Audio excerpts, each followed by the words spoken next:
Welcome to the second video from my Ignis Sport channel, and the first port of call today should be the Facebook Suzuki Ignis Sport owners page.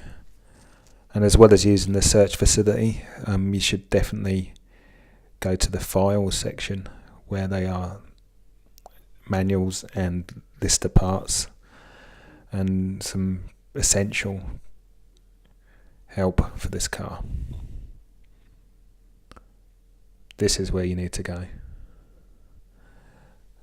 So this is a series of videos where we'll be covering the 15-year-old car, the brakes, cooling problems,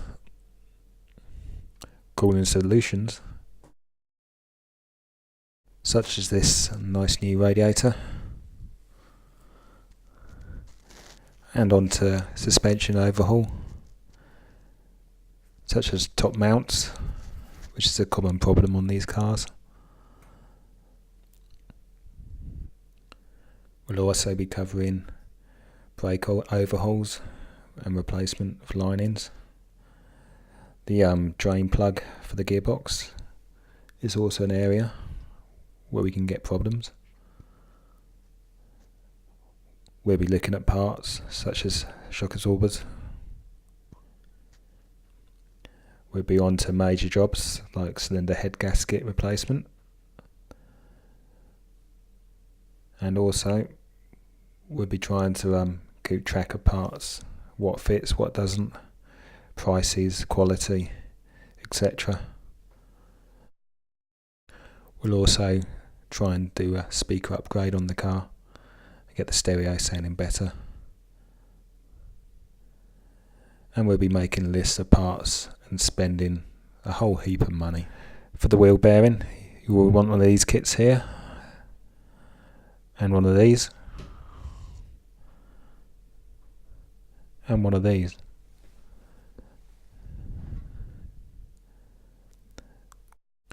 An impact wrench is handy, but not necessarily essential for this job. But good lighting is, so equip yourself with some decent torches or a lead light. So we shall attempt to show you the play in the bearing. This was an MOT advisory. Now if we reference against the plus gas can here, we can see the movement.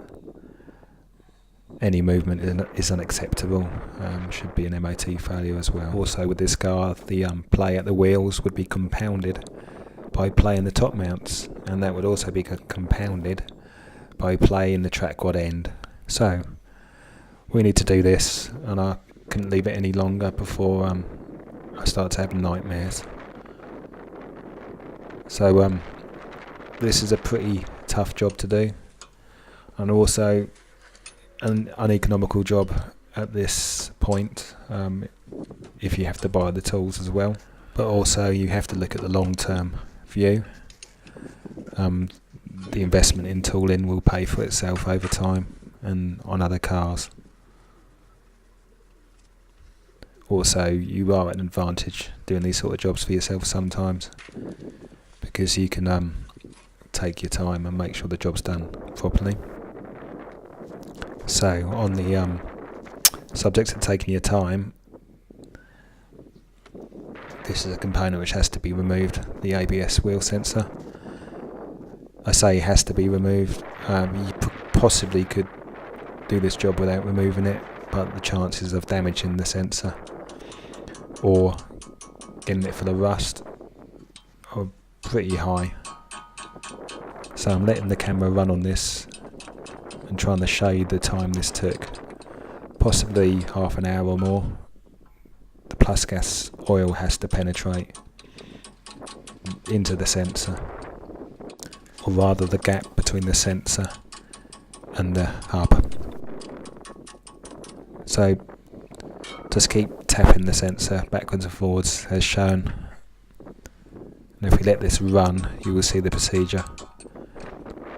But sometimes with plus gas you just have to let it soak in.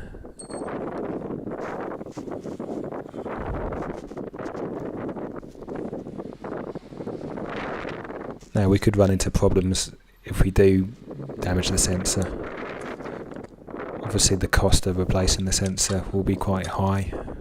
Your car could be off the road.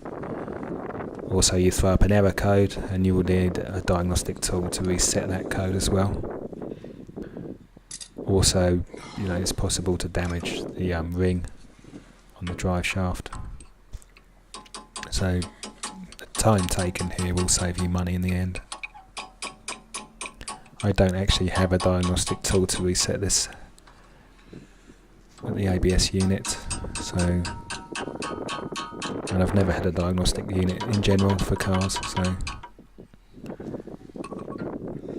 the precautions like this will just keep you out of trouble. Just a little bit of background on my career. I've always worked on my own cars. I have actually worked within the automotive development field for many years. Previously, I've worked within diagnostic and body electronics at development and test level. So when it comes to OBD and OBD standards at binary level and upwards, I've pretty much been there and done that. So despite that, I don't have the tools to hand for this car. But a bit of understanding does help. So now removing the wire from the shock absorber, just giving me a little bit more room to play with. If we remove this clip here, again use plus gas always. Any broken bolts now will just make your life hard. So if you listen to the wind, this is a typical unromantic job on the driveway in winter time with the rain, the cold and the wind. So we just have to keep going now because we're committed, and we keep feeding it plus gas and keep wiggling the sensor backwards and forwards. So if you're bored now, you can swipe forward.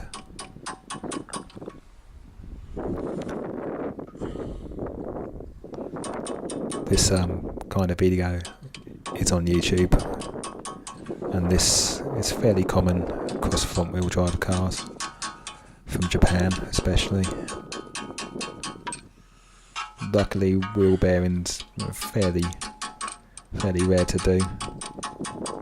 This car's on about 82,000 miles. I don't know how long the wheel bearing's been bad. This is on a previous owner.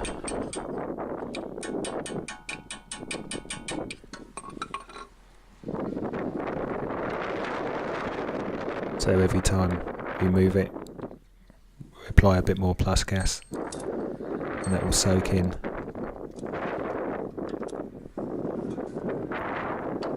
So the sensor is plastic,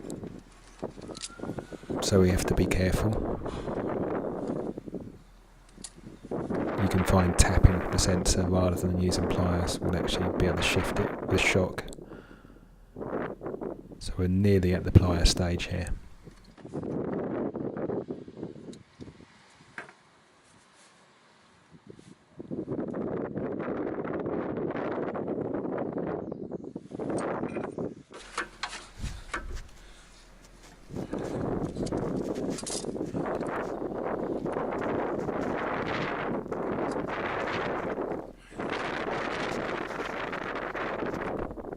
So a good pair of beefy pliers are handy. Now we're getting movement. I'm getting hopeful that this will come off without breaking it.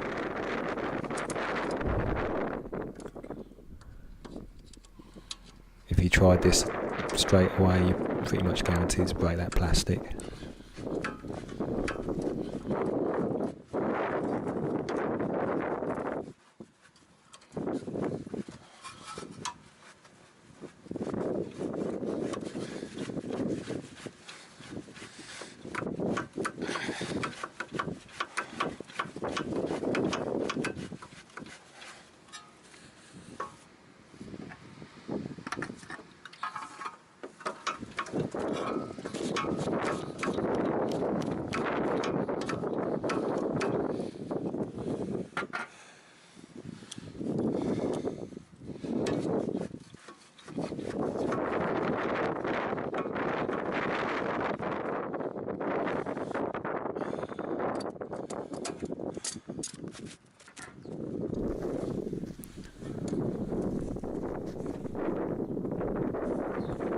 So when making these videos, sometimes your hand gets in the way. But I've got a clear view for you now. We're getting close now. Now while making this video, there were some gaps in the video footage. Obviously with something like a bearing, you can't push it back in and re-get the shot, so what's here will help you. If you look at other videos on wheel bearing replacement on YouTube, you will be able to fill the gaps.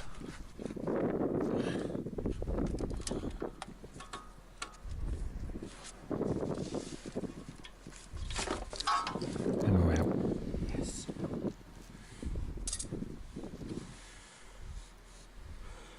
So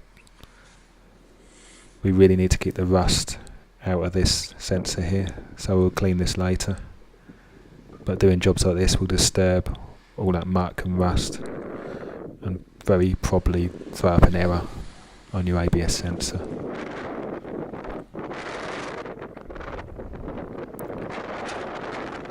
So we try and get a good view here. This measures the vehicle's speed using the Hall effect. Right, you need to remove the drive shaft and use a slide hammer to pull out the hub centre. Unfortunately, I missed footage of this. The key tip to using this slide hammer is to whack it really hard. See what we have. So we remove this snap ring here with a pair of circlip pliers. And we use the tool. Again, some missed footage here, but you can see how the tool works.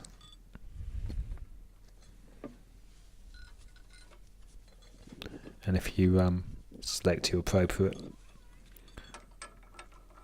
fittings for the tool, it should be fairly simple. You can see here I'm having to reverse the top cap to get a little bit more space to keep extracting the bearing.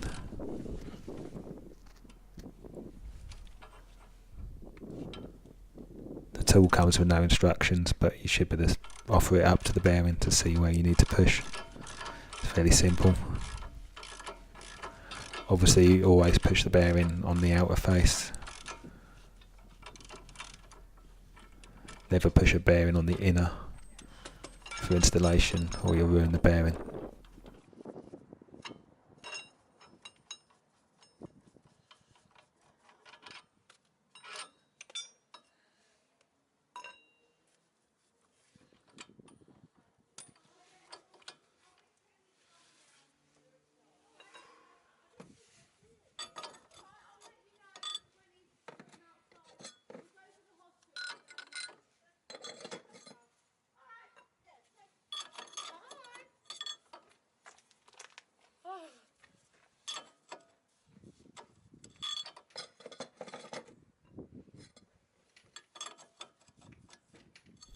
So it's now necessary to move the spacer to the outside. This is the final part to extract the outer race.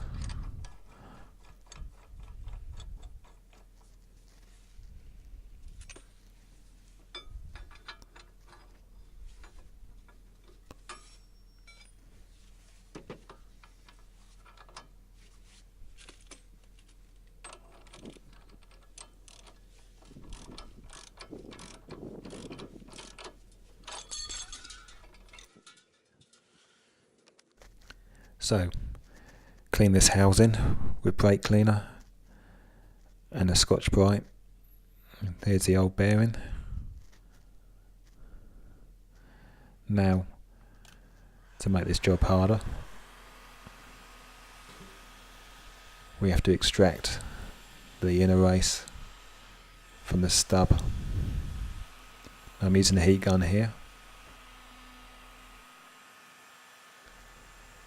At this point I've moved inside the house. It's freezing cold outside and raining. I'm starting to get a little bit distressed. You will need to notch the bearing with an angle grinder.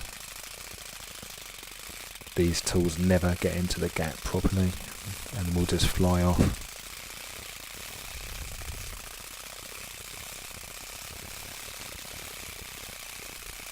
Once you see movement, you know that you've got some hope here.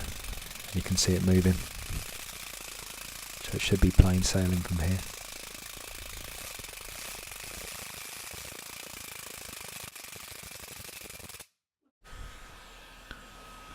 Just in the last part here, let's take another bite.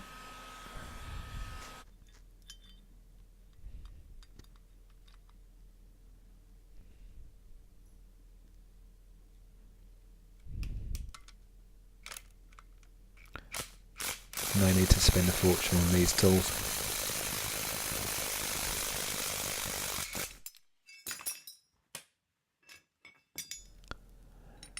So you need to clean this hub with a Scotch-Brite and scourer. And you need to remove any burrs with the needle file and just inspect it. But any burr or damages will cause you problems. So take a little bit of care here.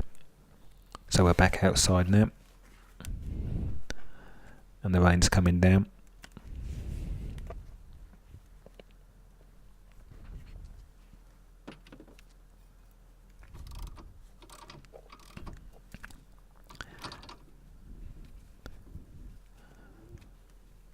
So just press the bearing in, making sure it's the right way round or you'll be stuck. Again, this is easy with this tool.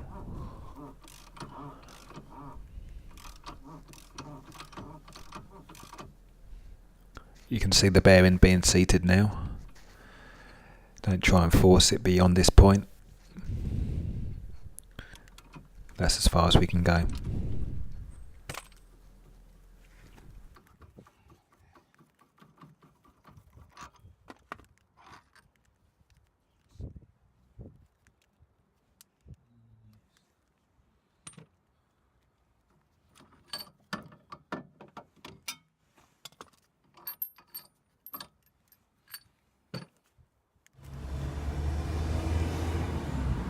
The bearing should feel smooth now. If there's any notchiness or noises, you've damaged the bearing, and you'll have to start again and throw that away. So we put the snap ring in, and we make sure it's seated correctly, and we'll come back to it like this. Probably have a bit of paranoia about it flying out.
This hub should press in easily now.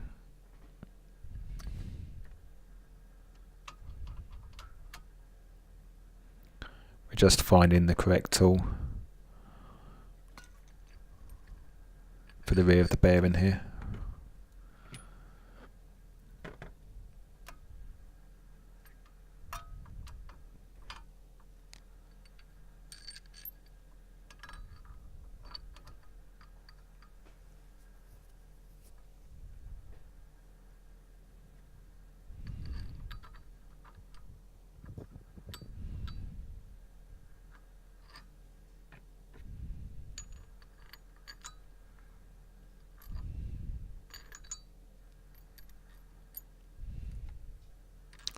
I keep some grease on these surfaces of the tool.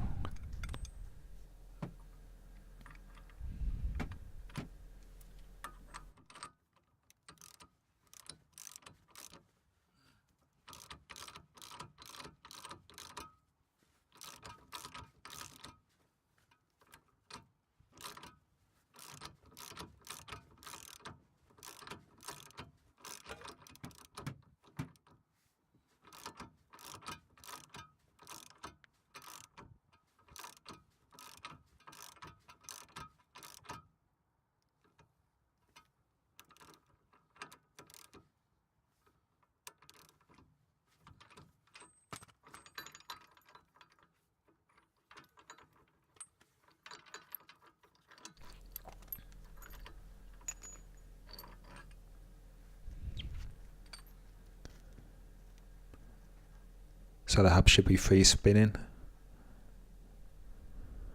No notchiness, no play, no grinding, no noises.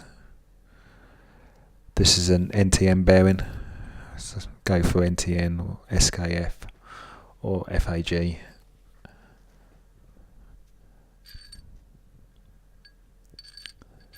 Now by looking at this on the back, I can see that I haven't pressed it in far enough.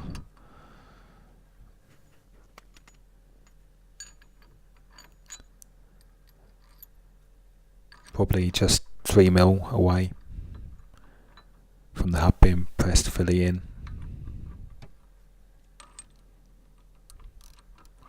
Again, don't go mad here.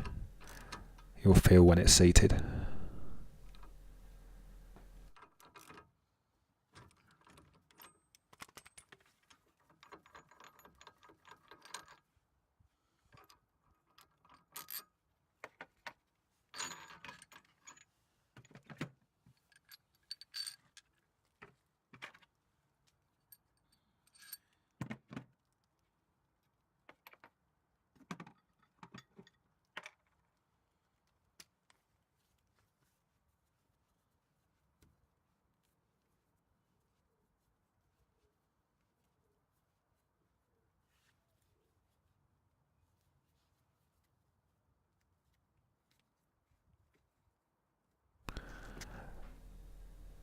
So we know we're done here.